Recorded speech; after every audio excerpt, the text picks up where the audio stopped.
Ih, terima kasih Pak Cialwi. Sami-sami, Pak.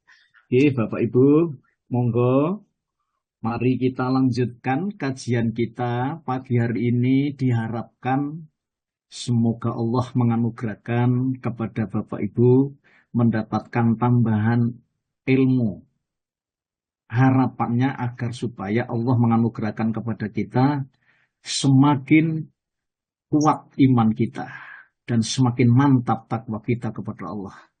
A'udzu billahi minasyaitonir rajim.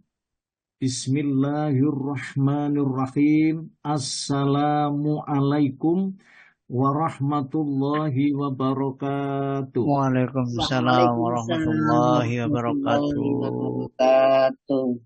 Alhamdulillah wasyukrulillah ala nikmatillah wassalatu wassalamu ala rasulillah Sayyidina Muhammadin wa ala alihi wa sahbihi wa mawalah. La haula wa la quwwata illa billahil aliyyul azim. Rabbi shrah li sadri wa yassir li amri wahlul 'uqdatam min lisani yafqahu qawli. Rabbi zidna ilma warzuqna fahma. Amma ba'du, yang sangat kami muliakan, yang terhormat Bapak Pembina, itu yang terhormat Bapak Dr. Andes Hadi Soekardi, beserta seluruh keluarga. Kemudian yang sangat kami muliakan, yang sangat kami taati adalah para pini sepuh, para guru, para alim, para ulama. Mudah-mudahan Allah menganugerahkan ilmu ya yang disampaikan atau didharma baktikan kepada kita semua menjadi ilmu yang bermanfaat, ilmu yang berhikmah untuk merubah kepribadian kita menjadi hamba-hamba Allah yang lebih meningkat lagi kualitas iman dan takwa kita.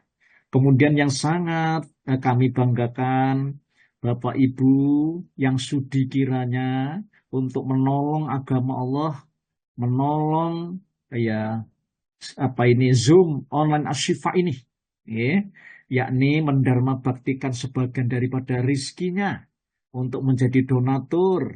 Mudah-mudahan Allah menganugerahkan barokah rizki yang panjenengan dharma baktikan ini, masya Allah. Ya. Kemudian yang berbahagia, yang mendapatkan anugerah curahan rahmat dan kasih sayangnya yaitu Bapak Ibu semua, para jamaah ya, yang masih tetap teguh pendirian, masih tetap terus istiqomah untuk melanjutkan ya, untuk mendapatkan sebagian daripada ilmu-ilmu agama. Ya, tadi sudah saya sampaikan berulang, ya, diharapkan Allah menganugerahkan iman kita semakin meningkat kepada Allah. Bapak Ibu, saya ingin melanjutkan kajian ini, dan kajian ini kayaknya masih ada eh, kelanjutan, ya, rangkaian kelanjutan daripada apa yang saya sampaikan pada pekan yang lalu, hari Kamis yang lalu. Bapak Ibu yang butuh kita ketahui, setelah Nabi Muhammad SAW wafat, maka muncullah rupanya perbedaan-perbedaan, ya, yang dilatar belakangi juga oleh masalah politik. Ya, dengan dibaiatnya Abu Bakar, ya, kemudian dilanjut Abu Bakar ini selama cuma hanya 2 tahun, kemudian Umar bin Khattab selama 10 tahun, kemudian diganti lagi oleh Utsman bin Affan selama 12 tahun, kemudian diganti lagi oleh Ali bin Abi Thalib selama lebih kurang 6 tahun. Nah, itu Bapak Ibu. Nah, Bapak Ibu, kita menyaksikan ya Khulafaur Rasyidin ini, ya, karena mendapat amanat menjadi khalifah, rupanya juga tidak begitu saja, ya, tenang-tenang saja, baik-baik saja, akan tetapi juga mendapatkan tantangan-tantangan, sehingga ada apa, para sahabat itu banyak yang terbunuh, Bapak Ibu. Jadi misalnya Umar bin Khattab terbunuh, ya, ah, dengan wafat yang tidak wajar. Utsman bin Affan juga wafatnya tidak wajar, ya. Kemudian Ali bin Abi Thalib juga wafatnya tidak wajar. itu karena dilatar belakangi oleh masalah politik, Bapak Ibu. Itu kesimpulan ya para ahli ilmu, para ulama sejarah. Ya, dengan adanya masalah politik inilah akhirnya muncul. Apa muncul? Yaitu muncul mengenai masalah yang ada hubungannya dengan teologi. Ya, ngaten. Dengan masalah keimanan. Maka Bapak Ibu jenengan kemarin menyaksikan munculnya yang namanya Khawarij. Ngoten nggih. Jadi aliran Khawarij ini aliran yang keluar dari barisan Ali, barisan Khalifah Ali, karena tidak puas dengan peristiwa tahkim, ya arbitrase itu. Muncul Bapak Ibu namanya Khawarij. Bahkan Ali dituduh sebagai orang yang murtad. Wah, ngaten. Ali adalah orang yang berbuat dosa besar. Ngaten. Jadi karena masalah politik tadi muncul aliran-aliran yang namanya aliran keyakinan ini. Teologi, ya. Bahkan Ali dituduh Ali itu adalah orang-orang yang murtad.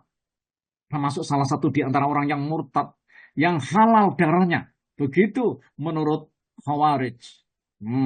Tetapi ada orang yang ngefan itu dengan Ali bin Abi Thalib. Orang yang menghormat Ali bin Abi Thalib. Dialah Syiah.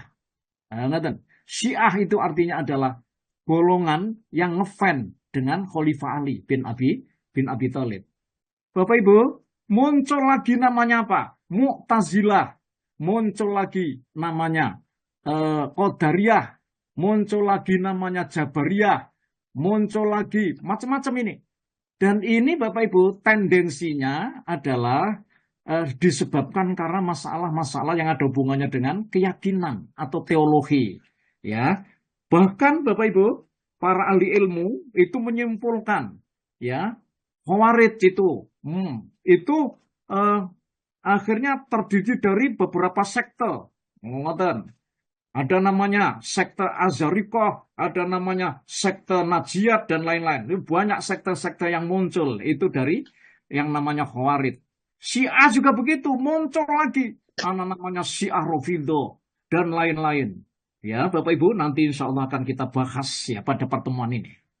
Nah, oleh karena itu Bapak Ibu yang dimuliakan Allah Subhanahu wa Ta'ala, dengan adanya aliran-aliran atau teologi itu, maka nanti juga akan kita bahas sejarah sebab mengenai masalah madzhab. Jadi ini sebab-sebab munculnya madhab-madhab itu nanti juga akan kita bahas. Jadi kita lihat sejarahnya, ya munculnya itu bagaimana, apa sebab yang melatar belakanginya. Bapak Ibu yang dimuliakan Allah, untuk hari ini, ya pagi ini, mari kita menelusuri dan menalar siapa sebenarnya aliran yang dianugerahi Gusti Allah selamat itu. Jadi itu istilahnya kalau dalam bahasa hadis itu namanya firqah. Firqah itu adalah termasuk golongan-golongan yang selamat. Itu adalah golongan yang mana? Dan nanti akan kita nalar. Bapak Ibu yang dimuliakan Allah Subhanahu wa Ta'ala. Nuwun sewu Pak Jandi. Assalamualaikum Pak Jandi. Waalaikumsalam. Ya Pak Ustadz. Ya. Nuwun sewu Pak. Ini dipersilakan saya awali dulu dengan bacaan Al-Quran. Panjenengan buka surat Ali Imran. Surat yang ketiga Pak Ji. Ayat yang ke-103. Nah, ini saya awali dulu. Oke, saya bacakan ya. A'udzu billahi minasy syaithanir rajim. Wa'tasimu bihablillahi jami'an wa la tafarraqu wadhkuru ni'matallahi 'alaikum idh kuntum a'da'an فألف بين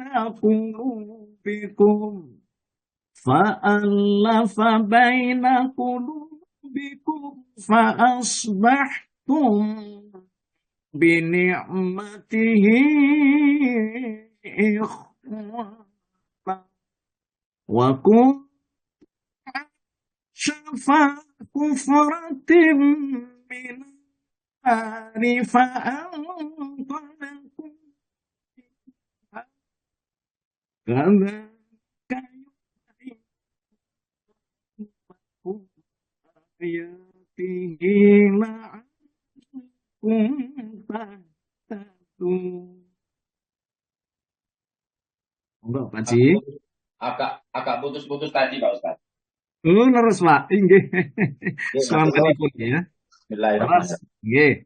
Dan berpegang teguhlah kamu semuanya pada tali agama Allah. Dan janganlah kamu bercerai-berai.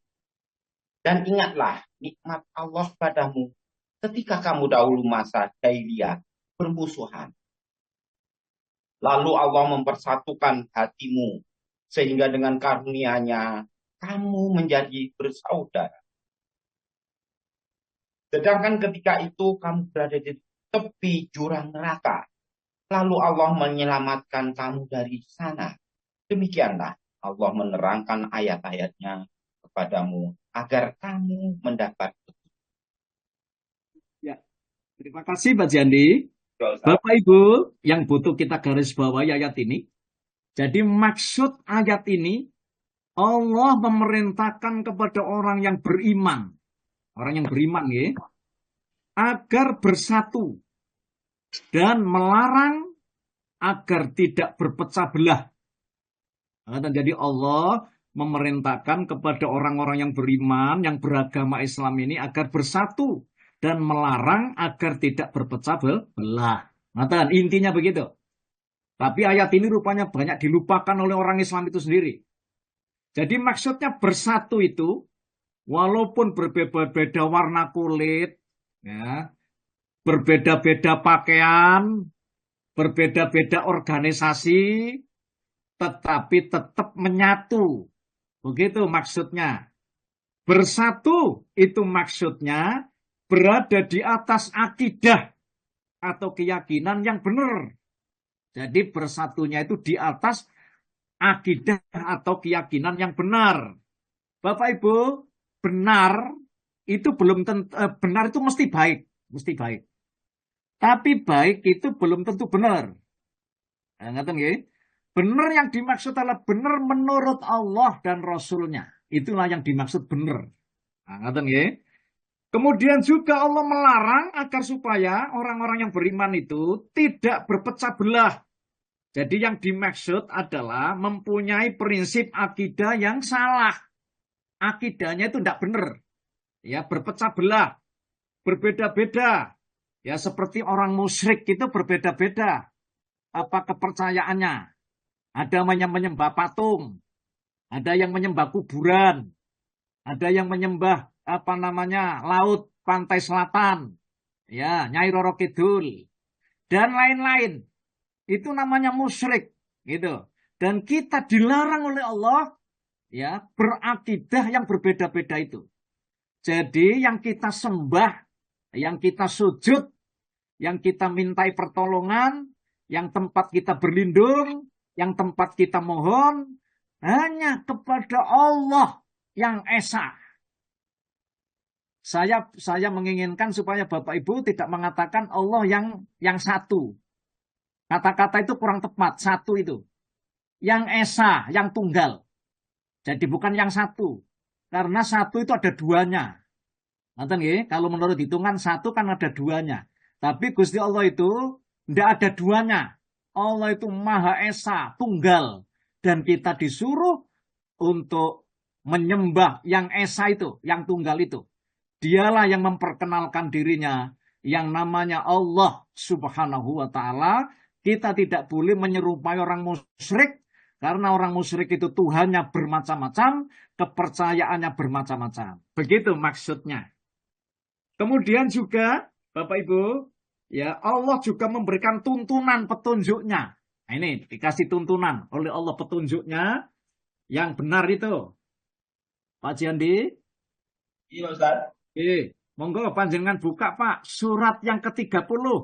Ar-Rum. Nih, surat Ar-Rum, surat yang ke-30, ayat 30 sampai 32.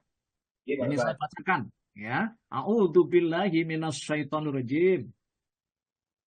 Fa'aqim wajhaka lid-dini hanifan fitratallah fitratallahi allati fataran nasa 'alaiha la tabdila li khalqillah dzalika ad-dinul qayyim walakinna aktsaran nasi la ya'lamun munibina ilaihi wattaquhu wa aqimus shalah wa la takunu minal musyrikin minalladzina farraqu dinahum wa kanu syi'an kullu hizbin bima ladaihim wa kanu syi'an kullu hizbin bima ladaihim farihun. Maka hadapkanlah wajahmu dengan lurus kepada agama Islam, sesuai fitrah Allah, disebabkan Dia telah menciptakan manusia menurut fitrah itu. Tidak ada perubahan pada ciptaan Allah. Itulah agama yang lurus. Tetapi kebanyakan manusia tidak mengetahuinya. Dengan kembali bertobat kepadanya dan bertakwalah kepadanya, serta laksanakanlah salat, dan janganlah kamu termasuk orang-orang yang mempersekutukan Allah, yaitu orang-orang yang memecah belah agama mereka, dan mereka menjadi beberapa golongan. Setiap golongan merasa bangga dengan apa yang ada pada golongan mereka. Iya, tiap-tiap golongan mereka ya bangga itu pada golongan mereka itu. Bapak Ibu pun ya, nih mari kita nalar ini ya. Bapak Ibu, inti maksud pokok yang bisa kita ambil dari ayat ini, jadi surat Ar-Rum, surat yang ke-30, mulai ayat 30 sampai 32 ini, adalah kenapa orang-orang musyrik itu berpecah belah. Kenapa?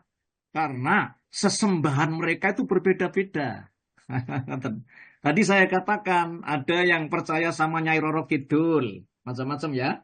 Ada yang menyembah kuburan, ada yang menyembah lautan, macam-macam. Ada yang pakai sesaji, ya percaya sama jimat, akik, macam-macam. Karena apa? Karena itulah sesembahannya berbeda-beda itu. Oh, jadi ayat ini memberitahukan agar supaya kita ini menjadi hamba Allah yang mengesahkan Allah saja, menyembah Allah saja. Meminta perlindungan kepada Allah, mohon kepada Allah, hanya kepada Allah saja, inti daripada penyembahan kita. Rasulullah ya pernah bersabda dalam satu hadis, ini ada hadisnya saya bacakan. Qala Nabiyyu sallallahu alaihi wasallam, usikum bitaqwallah azza wa jalla, was-sam'a wa ta'ah.